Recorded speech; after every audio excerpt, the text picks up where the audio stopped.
கஞ்ச பிசினாரி கூட்டமானே தெரியலையே. 1000 ரூபாய் மகளிர் உரிமை தொகைன்னு சொல்லியிருக்காங்க. 1000 ரூபாய் தான் கொடுக்கணும்னு தலைவர் சொல்லியிருக்காரு. தலைவர் சொல்லியிருக்காரா? சின்னவர் நான் சொல்றேன், எல்லாத்துக்கும் 1000 ரூபாய் கிடையாது. சின்னவர் சொல்றத முதல்ல உங்க கூட இருக்கவங்க கேட்பாங்களா? தலைவர் என்கிட்ட என்ன சொல்லு பாருங்க, மகளிர் உரிமை தொகை எல்லாத்துக்கும் கொடுக்காதீங்க. ஒரு 10 பேருக்கு ஃபர்ஸ்ட் கொடுங்க, அடுத்து கொடுப்போம்னு சொல்லுங்க, அதுக்கப்புறம் கொடுக்காதீங்க. இது நல்ல ஐடியா. உருப்படுற ஐடியாவா இது? இப்படி எல்லாம் சொன்னீங்கன்னா நீங்க நல்லா ஏமாத்துறீங்கன்னு தெரிஞ்சு போயிடும். முதல்ல சொன்ன மாதிரி 10 பேருக்கு கொடுங்க, அதுக்கப்புறமா தகுதியுள்ள மகளிருக்கு 1000 ரூபாய்னு சொல்லுங்க. என்ன தகுதின்னு குழம்பி போயிருவாங்க. அதுலயே ஒரு 4 வருஷம் ஓடிடும். தேர்தல் வரும்பொழுது அது தகுதியெல்லாம் தேவையில்ல, சும்மா சொன்னோம்னு சொல்லி ஒரு 1000 ரூபாய் கொடுத்து விடுங்க.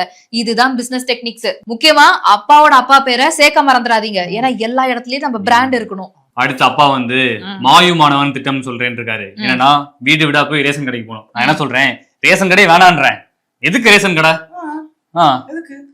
எதுக்கு ரேஷன் கடைன்னு கேட்டீங்கன்னா அப்புறம் உங்களுக்கு குடியுரிமையே இல்லைன்னு சொல்லிட்டு போயிருவாங்க. இப்ப கொஞ்சம் யோசிச்சு பாருங்க, வீடு தேடி ரேஷன் பொருள், அதுவும் முக்கியமா வயசானவங்களுக்கு அப்படின்னா ரேஷன் பொருளை கொண்டு போனோம், நமக்கு பெட்ரோல் செலவாகும். முக்கியமா நம்ம ரேஷன் கடைகள் எல்லாம் நிறைய சைட்ல தள்ளிக்கிட்டு இருக்காங்க. அப்புறம் நம்ம நிர்வாகிகள் கஷ்டமாயிரும். அதனால வந்து ஒரு 4 தொகுதியை செலக்ட் பண்ணிக்கோங்க.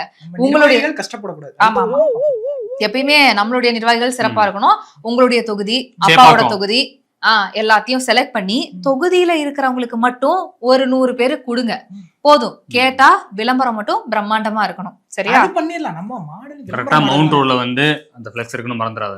சொல்லிட்டு